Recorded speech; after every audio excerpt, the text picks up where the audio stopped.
Okay, we'll call the meeting to order. And we're live, just so you know. So it's the approval of the agenda and order of business, and I don't think I have any changes to it. I'll move we approve the agenda. Second. Discussion. All those in favor? Opposed? Motion carried. Approve with consent. Public input, I'm unaware of any. Something that Jennifer is aware of. Unless there's somebody in the public, we have Brady. I don't know if you want to say anything this morning or not. It depends on the discussion. Yeah, but I know, but now's your chance. Okay, I'll say yes. Okay. I'll leave the door open and then if nothing excites me, I'll just sing away as I will say. You have to do it now. Not exactly how it works. Anyway, whatever, we'll just leave it at that for now. Maybe have our other. Deal with it later. He wants to try to set the table. I've got some notes, I've done, so yeah.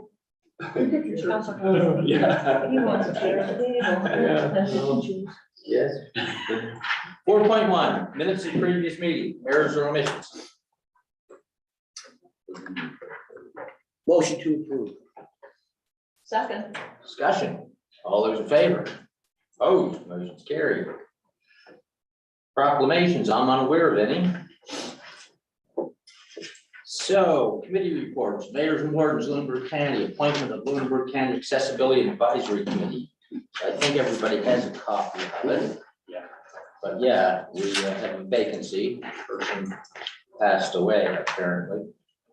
So we're recommending that we appoint Jean Fay. She's from the municipality of Chester to Lunenburg County Accessibility Advisory Committee for a term of 3 years. And who is the second person? It's okay, we have a recommendation that if that doesn't work out, we won't have to go back to mayors and wards, that's what it was. So Yeah, but we had a second person. if Jeannie can't do it, then we'll come back. Oh, we'll just come back. Okay, good enough. I'll make a motion to appoint Jamie Fay to the Lunenburg County Accessibility Advisory Committee for a term of 3 years. Second that motion. Discussion? All those in favor? Opposed, motion's carried. Actually, we have a meeting on Saturday Yeah, that's why we're trying to just at get the LCLC, yeah. good. Okay, 6.2, Lunenburg County Senior Safety Program, monthly report. Thank you. I received this monthly report and quickly forwarded it to Pam to include in the package. And since then, I've been chatting with Pam. We meet on a regular basis on the last Wednesday of the month, or the fourth Wednesday, I'm sorry, not the last, but the fourth. So I probably should actually time the inclusion of this report in case there are discussion points at our regular board meeting. So from now on, and that's probably what I will try to follow, that practice.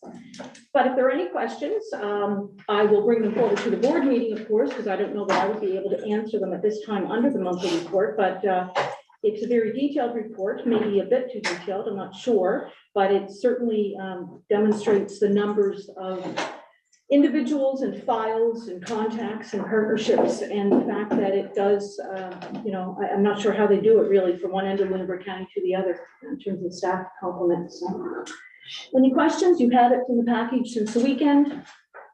I don't. Anybody? No. Perfect. All right, thanks for the update. Okay, so no public presentations I'm aware of, no bylaw policy stuff. 9.1, it's corporate but sorry. We have the one on investor, the recreation fund. Oh, I'm sorry, yes, I didn't see that. Yeah, recreation, so Yeah, we have before you a recommendation from the Rec and Park Committee for approval of funding for Stephanie Atherton for 2 national championship curling, I guess, sponsorship or whatever. So we're doing great. yeah. Just won a big provincial championship, and they're going against girls that are actually significantly older, so they're really crushing it. And so I guess we're looking for approval Move we approve this two funding requests. Discussion, all those in favor, opposed, motion carried. Yeah, our curling teams have been doing really How well. much are they getting?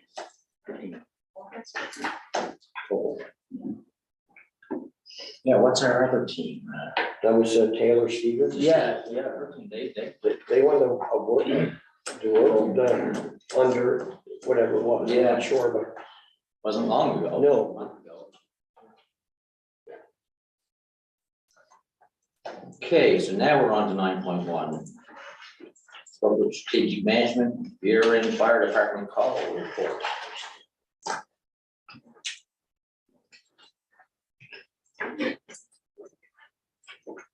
Good morning, everyone.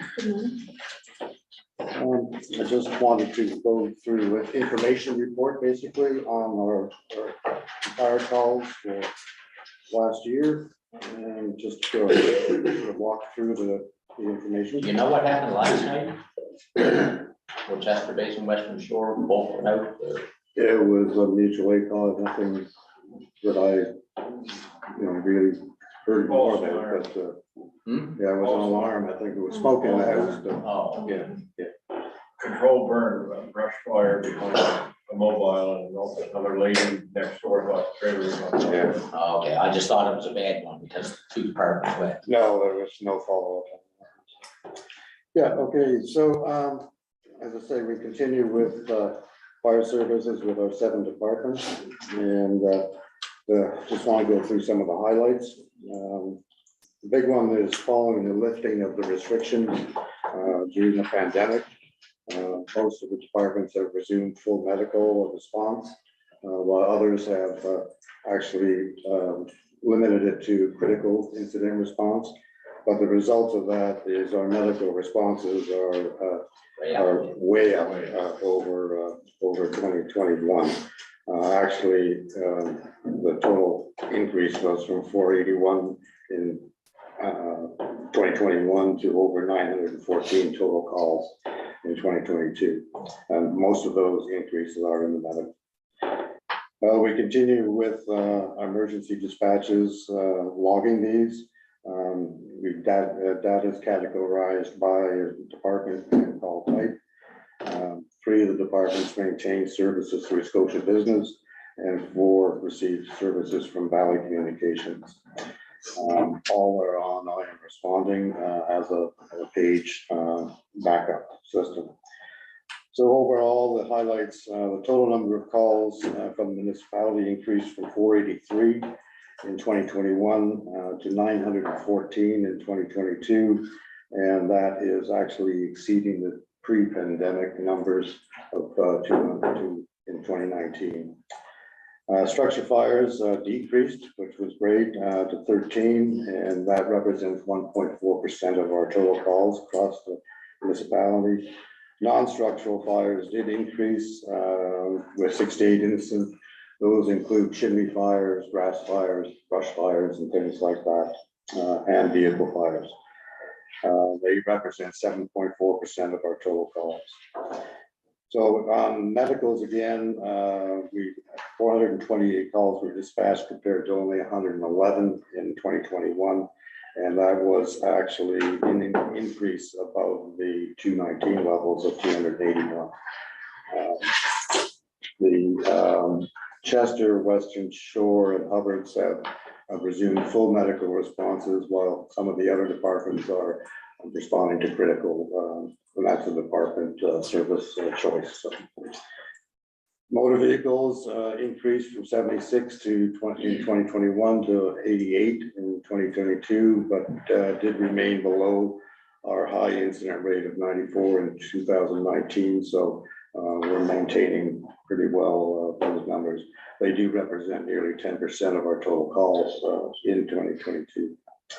The others are the non-specific calls. So they're adverse weather-related, power lines down, those types of calls. They represented, well, there was 51 calls in 2021 and 95 in 2022. The other alarms, those are monitored carbon monoxide and fire alarms. in many of our residences, and they were actually 8% of our calls. In the primary area, of course, is Chester, which has got most number of monitored alarm systems.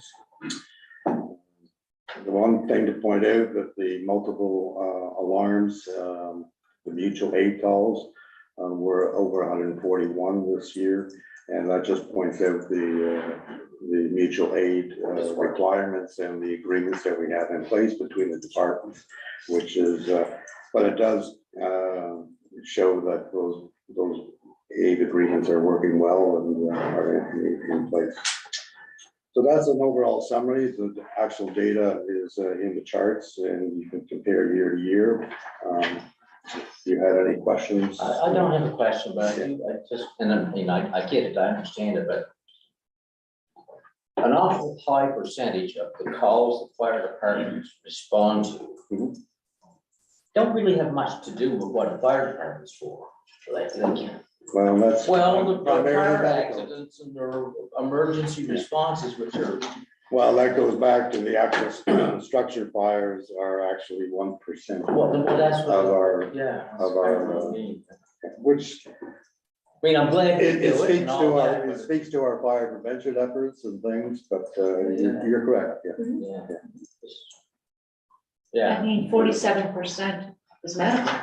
Yes, That's a lot. yeah, it is. And that's, I mean, and I know they're trained to a degree to deal with that kind of stuff, and I'm glad they do, because it's, and it is somewhat of a reflection on how the fire departments are assisting with our medical response. And it's, yeah, they're doing a lot of work that belongs to somebody else.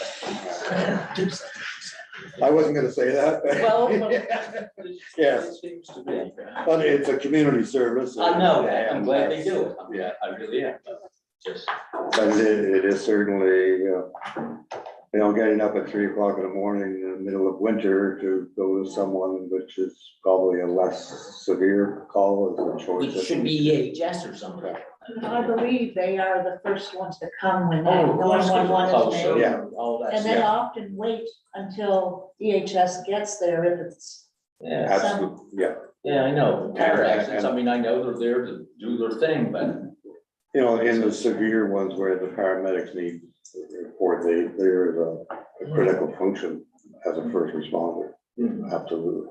Yeah, Tina. So, thank you. So when you had started the discussion around the medical calls and the medical response, you had mentioned that some departments have limited it to critical response. Yes. So which departments? Well, EHS classified or reclassified after the pandemic, the service levels, they went from a levels, a numerical 1 through 4, 1 through 6, to a series of critical versus non-critical responses, and each one department had to re-register at which level they were wanting to respond. So, Okay, Based on their So- skills set.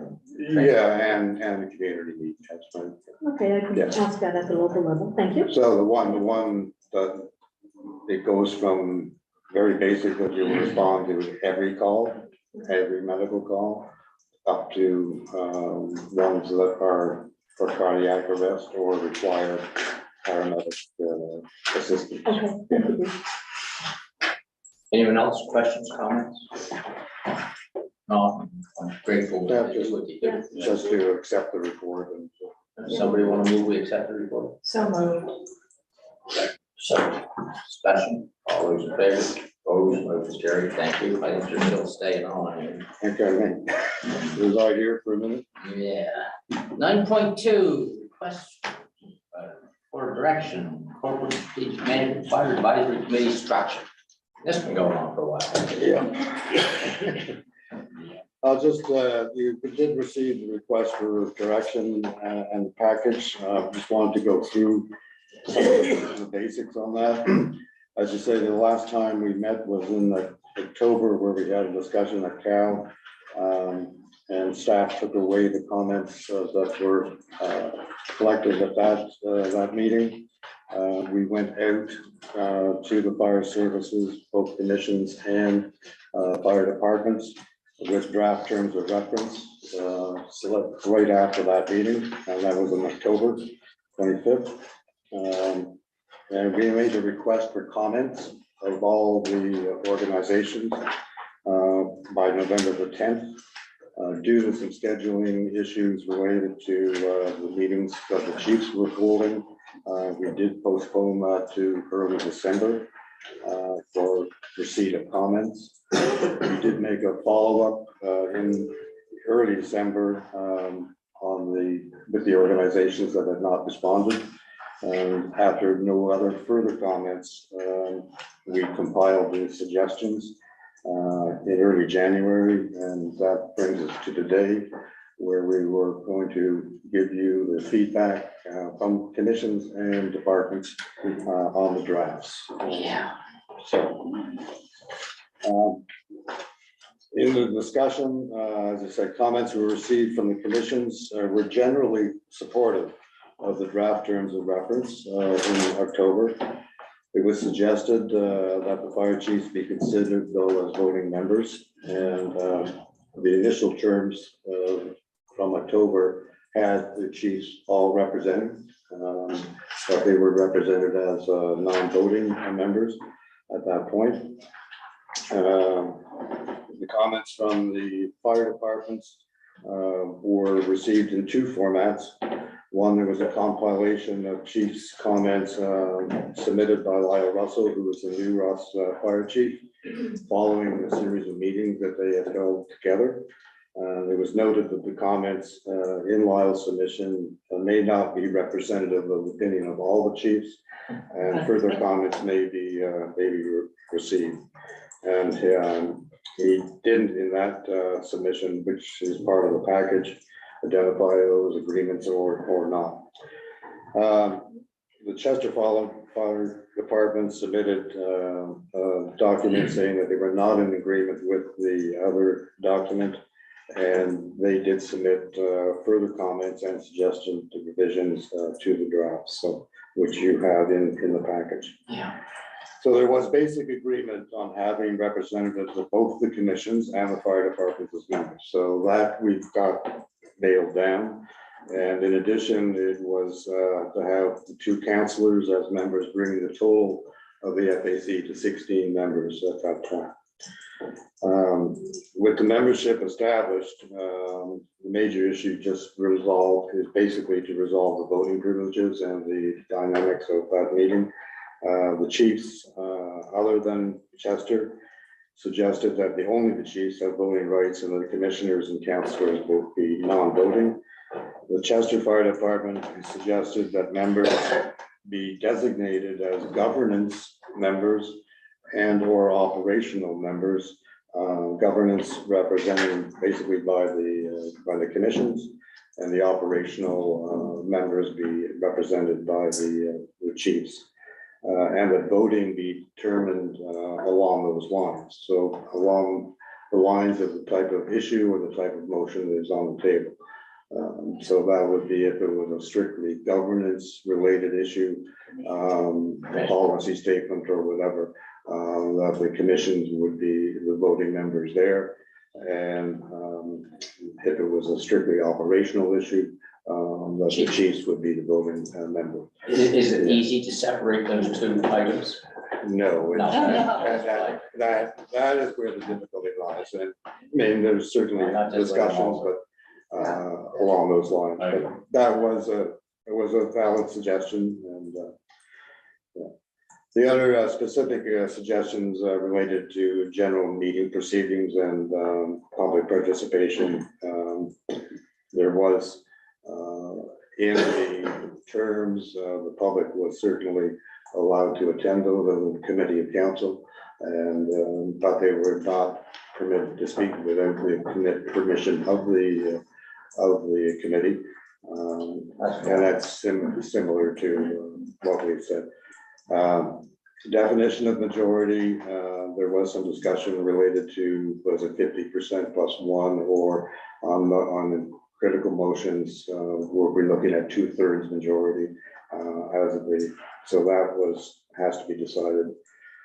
Voting abstentions in our initial terms, we did have the voting abstention as being a vote in the negative. The suggestion was that those abstentions be abstentions only and recorded as such, so. That's not council policy. Yeah, so, which can be, those are, you know, relatively minor details related to policy, so. So I can go through the individuals here. I don't think you need to. Um, It's really we gotta decide on who votes, who doesn't. Really, that's the critical biggest issue, one. yeah, and And I don't think you can separate those issues well enough that, it'd be very difficult. yeah, so I just think the chief should vote, the commissioner, the members should vote. Okay. If that's on me. Tina? That's been my position since we started the discussion when you first brought it to the table. We were going to send the terms of reference out for feedback. So I appreciate those that took the time to gather as a group of fire departments over a number of discussions and a number of meetings. So I appreciate that because that took time and the coming together. And I appreciate the fact that, you know, one individual was tasked with capturing those comments, provide, from my understanding, providing them back to everybody and so on. So that was Yeah, no, very transparent. Thank Lyle for that. Yes, that was certainly very, it was an exercise in its own. And I think there were just two commissions that provided input. Am I wrong? Hubbard's and Chester Basin? Three of So I them. appreciate the Three of the. Three, okay, so I Three of the appreciate seven, the commissions from the seven that did take the time. So my position has not changed, so I'm in agreement with what the warden has just put forward on the table, that all members, except for councillors, should have voting privileges, voting opportunities. So that hasn't changed for me, I'm still there. Who are those members, just to refresh? There'll be a commissioner and a chief. Yeah, and in the case of Chester, it's a member of the Chester Advisory Group, Yeah, as opposed to commission. as opposed to the village commission. That was in. So the two original- reps from each department, one's the Yes. chief and one's the Right, commission. yeah. That's what they all agree on, more or less. Then really it's an issue of, is it a 50% plus one vote or is it 2/3? I leave it to somebody else. Boy, I agree with I talked to my commission again last night, and I read the letter, I was confused by their answer, but they do agree. Put two votes at the table, and that would give them the opportunity to consult on if it was one or the other, that we would get for the people there, so I'm in agreement with that, and I think my department is, and my commission, so. Good. we're happy on that. Get on. That'll move it forward, hopefully. Yes, and And just on the voting part, Bruce would be, how would you have a mechanism of deciding what would be, say, a simple majority as opposed to 2/3? But you wouldn't want 2/3 on, I guess I'm suggesting on every decision, because that could be procedural deadlock. So you want an ordinary motion, just order the business, simple majorities government work. I think, But I get it where there might be a category decision that are very, very substantial and an impact those. And you might say, we need more than a majority on this, we need an environment, so these are, how would we arrive at what would be a? I would put that back to council proceedings myself. I don't see the difference. I think if it's 50% plus one, and we know, we're gonna know, all they do is recommend to cancel. Yeah. We're gonna know whether, how strong it is, and whether or not we're gonna accept the recommendation or tell them to go back and agree on something, you know? The other thing If that the group doesn't agree, I'm probably not gonna support it when it gets to this table. one of the issues we had before was that we did tend to defer the votes, so what we kind of, what's a good suggestion is that a notice of motion be put in at the prior meeting, so everyone is aware that this But they have next to make a meeting decision on this. Well, that no, we're moving on that, so that's, that was a good suggestion. yeah, well, that's not a bad idea. We could simply refer to council's policy Well, that is our policy. Yeah. And if you abstain from voting, I'm sorry, why did you not vote? Mhm. So it's a vote in the negative, it just plain is. Well, it's not a vote in the negative, Well, it is if you're sitting here, only because you set that rule. yes. But it is not a vote in the negative, it's not. It's the MGA. I understand that. Yeah. What I'm saying, it's not in reality Yeah. a vote in the negative. Well, you know before you don't put your hand up what's gonna happen. No, you can still abstain. I You know, don't abstain is a different message than voting against stuff. But I know what the MGA says, I understand it, but you just can't say that one of the same, because it isn't. Our committees of council. All of our committees of council function in that way. I understand that. Because the MGA says so. Yeah. Someone in their wisdom decided that was the way to go. I think with the notice of motion Doesn't make it right. in place, that'll That'll help them. That'll help them. Well, they should come prepared that way. And that was, we wanted 2/3 of the members present before the vote could be there. President are entitled to be present, we haven't given notice to. Well, the suggestion was that the majority vote be defined as 2/3 of the voting members. And Not the all, voting members present. Not the voting members present. it, Which would be the no. no, it would be 2/3 of the voting members had to be present. Yeah. Oh, have to be present. I thought that meant Yeah. 2/3 sitting at that table would make it, Yeah, Go. you're correct. It would be 2/3 of the voting members table. at the table. I would imagine Yeah. that's how it would be defined. So that could be a quorum. Which might be- Yeah. Which might be 50 plus 40. I know, but if people know it's on the agenda and they don't like the idea and they just don't show up, you don't want that to. Yeah. It's usually a notice, majority of the people present, as long as everybody was given notice of the meeting and what's. That's right. And that's the normal. Procedure.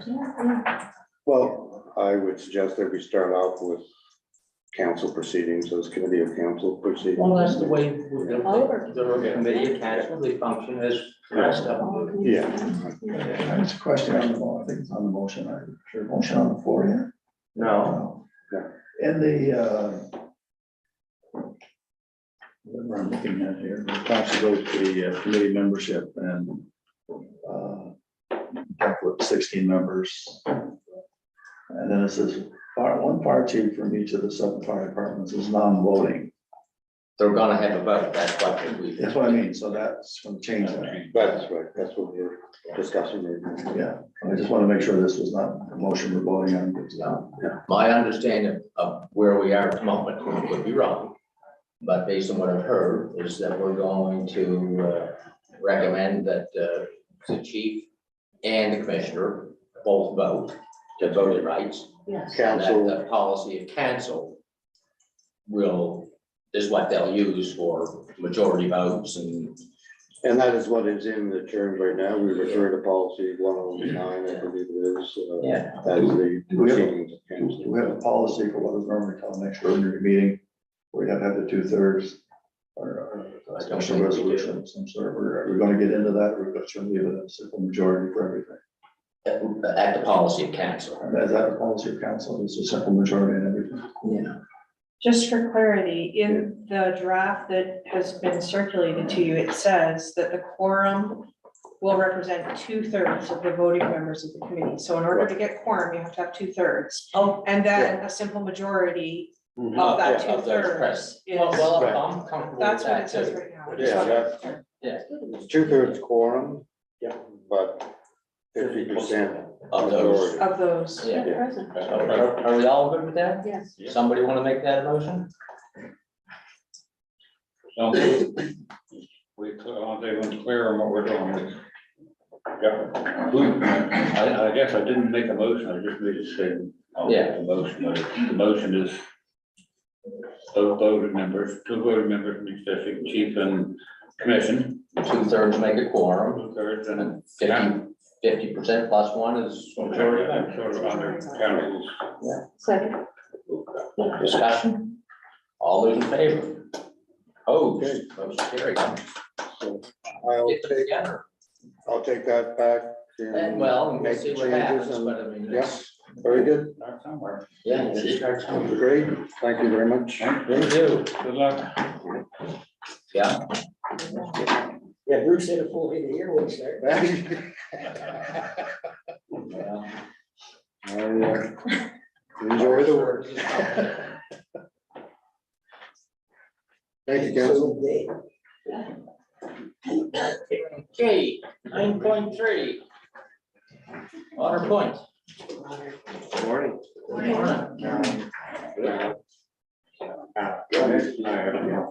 Yes, okay. Let the minutes reflect that Councillor Bino is declared conflict. So we're here to discuss the Otter Point wastewater treatment plant.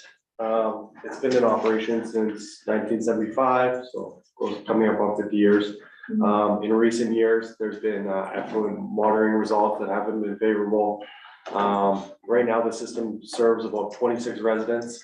And then EXP's recent wastewater study noted a potential 63 units available for treatment in that area. So with potential for future development in that area and the unfavorable treatment results, it's evident that the plant needs to be upgraded. So Able has come up with a preliminary design, and they've also provided a Class C estimate for construction. Based on their Class C estimate,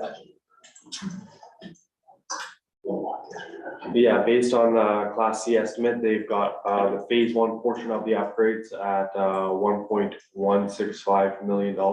And then a secondary phase, a future phase, just over 200,000. So we've got two motions this morning.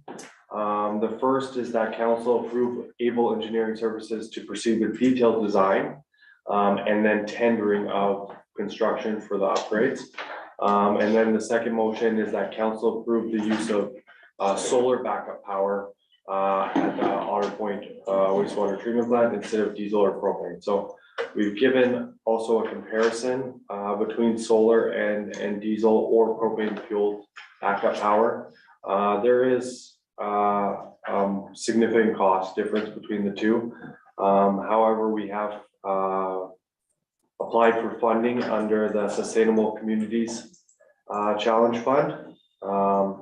If we're successful with that funding, it's about $600,000 that we could potentially allocate to this project. So we've also given a breakdown of some funding options for this project. Again, we have to remember that this is all based on Able's Class C estimate. So there could be, when it comes time to tendering, if that's what we decide to do, it could be more or less, we don't really know until we see those construction costs, but we would hope that Able's estimates are accurate.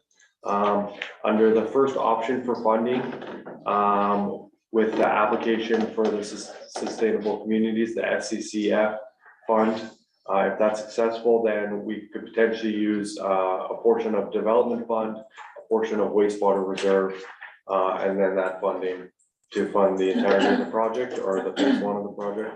The second option would be some development fund, some gas tax, some wastewater reserve. And under that option, we're not successful with the fund, so we don't have that 600,000 to use. And then the third option would just be all of the wastewater reserve funding the project. Presently, the wastewater reserve has about 1.3 million, so that would use up most of the reserve if the construction costs come in. I have a question. Yeah. If we go with option B, say, and we use gas tax money, this is an eligible project for gas tax money, are we still eligible to use the Sustainable Community Fund if we were successful? From my understanding, you can't double up on federal funding like that. Well, I was just wondering. So that's why we're showing development fund, wastewater Okay. reserve, and then gas tax.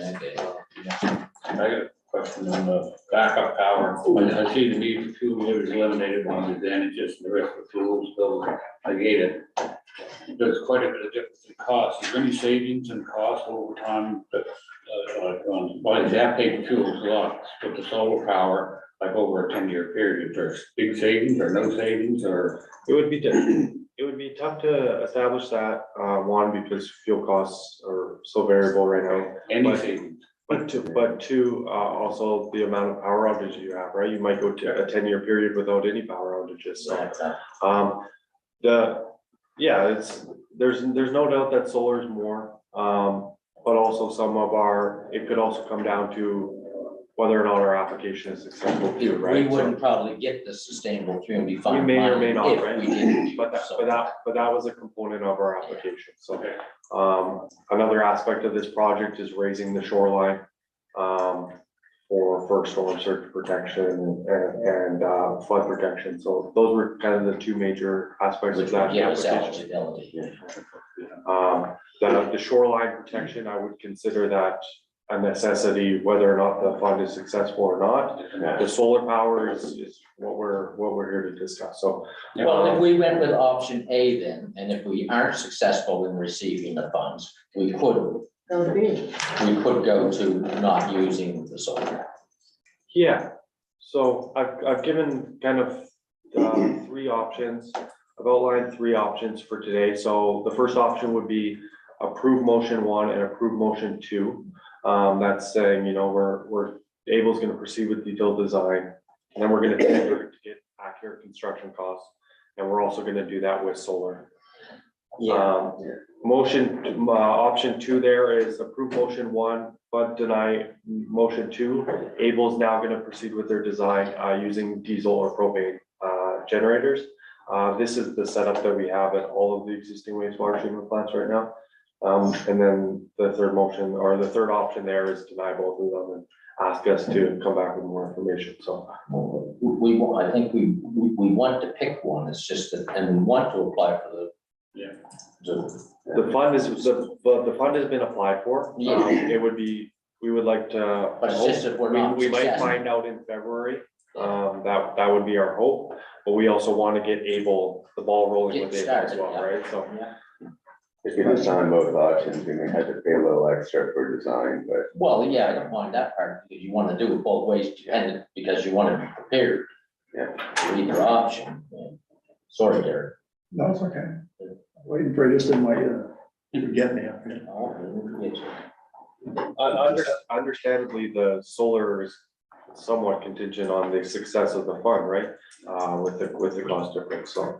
Yeah, One question on the report, and you may not be able to comment on it, but you have it talking about the potential for an additional 63 units in adjacent property. Is that something that's likely? Do we know? So Is that just,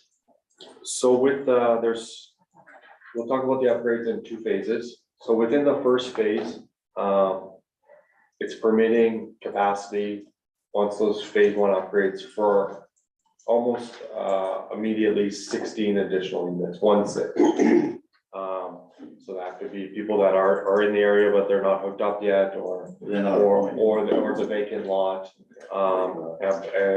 So that opens up capacity right away for 16 units. And then if I recall correctly, EXP's report, they looked at that greater Otter Point area. And they said, if we go up to 80,000 liters a day, phase 2. now it's giving developers, an option to potentially tie into this. do we know if there's anything in the works for that 63 lot? I know the Outer Point vacant lot, we're talking about the adjacent property. I don't believe there's a proposed development of Just a 63 piece of lots. vacant land there that you're suggesting could be developed, but there's no one developing at the present time. We're looking to develop it. Yeah, I But think, that would be phase 2 workforce anyway. Yeah. based on the size of that large lot, we probably have to either combine or they'd have their own. EXP basically took the area and said, okay, if you took the average size of a lot and that's Otter Point and divided these available and potentially have another 63 units that could be developed. So this report just is asking you to consider phase 1, which is the upgrade of the current system. correct me if I'm wrong, gentlemen, but the technology being considered that would be designed for tender is the same as the technology in Milco. That's what they're proposing, how they will So directly say it has to be Waterloo or ask for alternate. Yeah. Right, so we can, So if we do phase one, we'll have the ability to move to phase two yeah, if required. At least initially, their cost estimates that they provided were based on the Waterloo system, so. Yeah. Yeah, we would have to understand that if we chose a different treatment system, it might come with additional costs. There is just more anecdotal probably than anything, observation that over the last 12 months appears to be 4 lots that were sold close to the existing plant. 3 sold and 1 pending to be sold. Whether or not that results in immediate development, I guess time will tell. I didn't ask the planning staff if we have development permits or building permits for those 4 lots, but that's just some indication that there may be some development right into this phase. There's potential. I was more interested to know if in fact something was happening or it was just a piece of vacant land. It's potential. It's potential. We just want to do the design in such a manner that we're able to move to phase two if. that's right, it needs work anyways, and we gotta treat what's there and make something reasonable. And with all the head work and everything being designed and the new media and everything for this plant, increasing the footprint in phase two is very cost effective. going To do forward. it. Yeah, thanks. My concern is, I'm looking at, as Floyd said, the difference between the solar and the diesel. It's 3 times more, and why I'm looking at this is, it's just a bit, sorry, it's for the backup power, for the generator. And I'm just wondering if, and I understand green technology and looking at it in that way, it's hard to justify cost. But to me, for something that you may only use, who knows, when power is out. I mean, it's a little more lately, but it's a significant amount of money. Between 45K and 150K, it's 3 times as much. So that's a concern for me. If we get funding for all of it, Well, that's different. great. Yeah. But if we don't, Then we should go back to. we should, I just want that option, if we can do that in some way. Well, why don't we, and we could talk to Abel about this, but we proceed with a design with the intention that, it might be one either diesel One or and the other. propane or solar. It basically comes down to electrical, I imagine at that point, and some roof space and It's not, whatever. shouldn't be. Find out about the funding, and then, but still today, give Abel the go ahead. Oh, we don't need to do it, yeah. Yeah. Proceed with detailed design, and hopefully in the meantime, we'll find out about that. funding. Yeah. So option 1 is where we're at. Yeah. Somebody prepared to move, we accept option 1? So, Second. Discussion, all those in favor? Opposed, motion's carried. Thank you. Thanks, guys.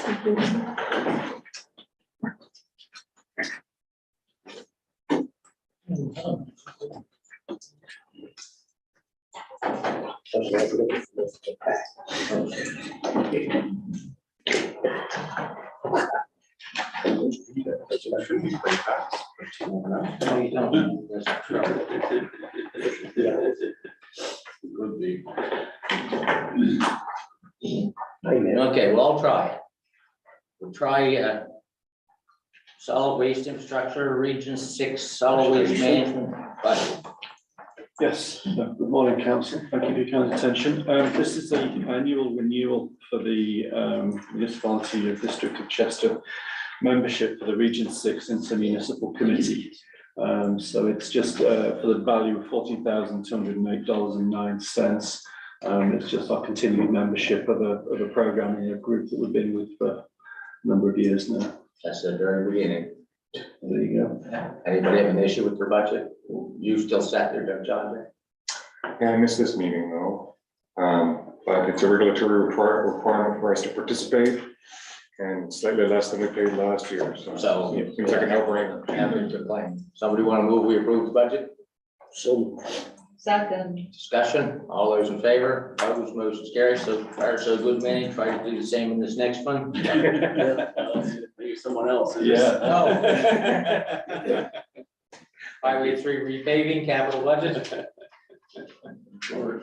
Yeah, well, man, this one seems reasonable. Yeah, I would think so. Good morning, everyone. Abdallah doesn't like this.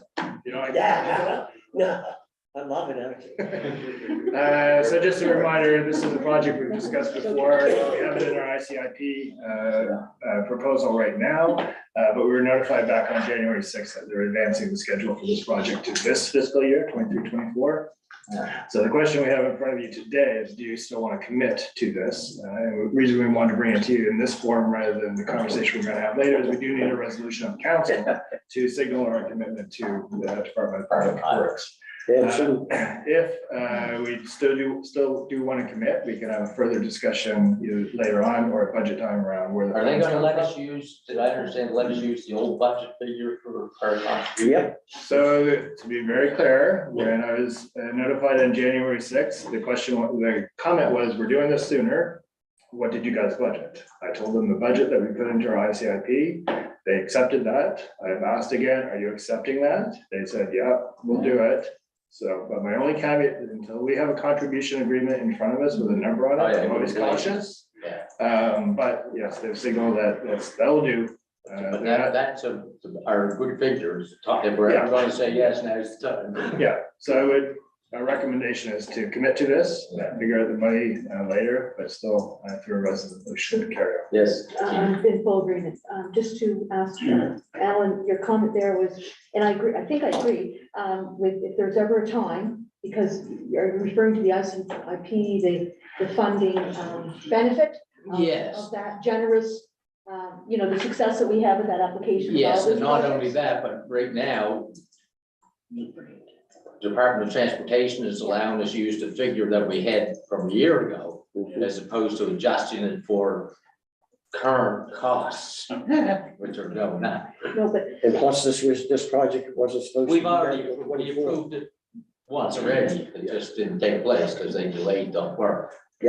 I'm in full agreement. I'm just looking ahead to our workshop that's coming up, and knowing, the projects that we committed to under that ICIP scenario and so on. So Was this one even in that? So I had one of the, That was I think I understand. So I had asked staff to identify, I guess maybe in a perfect world, our estimates for all of those Infrastructure Canada projects would have been bang on. The workshop following this meeting will just to provide you a little more insight on cost pressures that are. And so one tactic to give you is to look at an alternate source of funds for this project, where we think we're reasonably confident that we have a known budget figure to use gas tax. That will free up that infrastructure. That's a good option. And it is ineligible, and we have used gas tax for recent paved shoulder projects. We just wanted to put that on the table for you. Well, that would give us more flexibility in the workshop. That's the that's why I wanted to tie it in, I think. And so thank you for that, Dan. And also, and I'm in favor of that as well, in terms of if we do need to look to the gas tax. What about our development fund as well?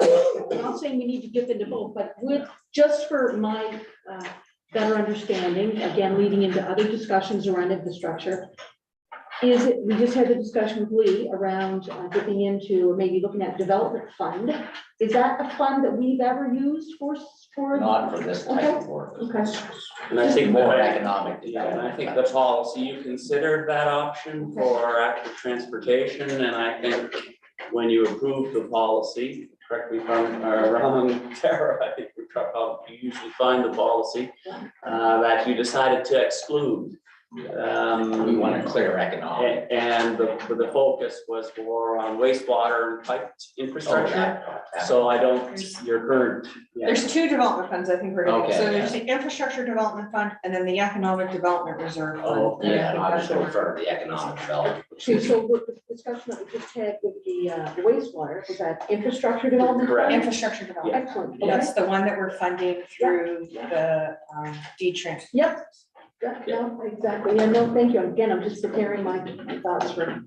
Gord, I just want, maybe would like your opinion. So we have the ICIP funding.